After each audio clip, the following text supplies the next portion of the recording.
Alors, voici la page d'accueil des élèves.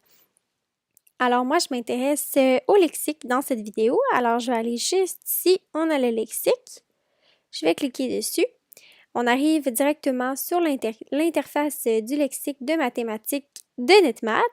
Alors, l'élève a en premier lieu le choix d'écrire ici dans la barre de recherche le mot qu'il souhaite trouver dans le lexique. Alors, il fait simplement écrire le mot. Donc, par exemple, moi, j'écrirais moyenne, comme ça ici, et je ferais aller comme ça ici.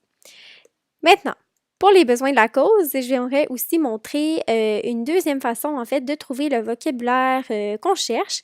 Alors, on descend un peu plus bas et on a la recherche par terme qui apparaît.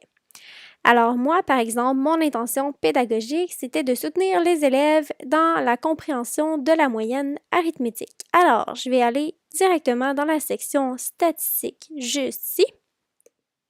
Je vais cliquer dessus.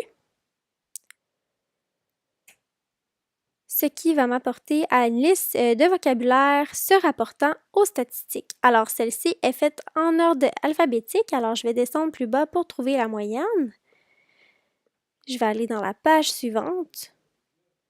Je vais descendre et je vais trouver la moyenne arithmétique. Alors, il suffit de cliquer dessus et NetMath en fait fournit la définition juste du mot la moyenne arithmétique. Il fournit également des notations, la formule, alors ce qui est très pratique pour les élèves, pour les profs et même pour les parents à la maison durant la période de devoir, par exemple. Ensuite, on a un exemple de la moyenne arithmétique. Alors, celle-ci va avec la formule.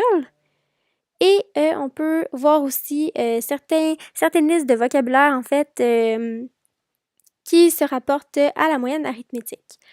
Alors, c'est important aussi de préciser que la barre de recherche, en fait, pour le lexique de NetMath est disponible pour tous. Alors, même si vous n'avez pas de compte, c'est pas obligatoire. Vous pouvez utiliser le lexique de mathématiques. Alors, voilà!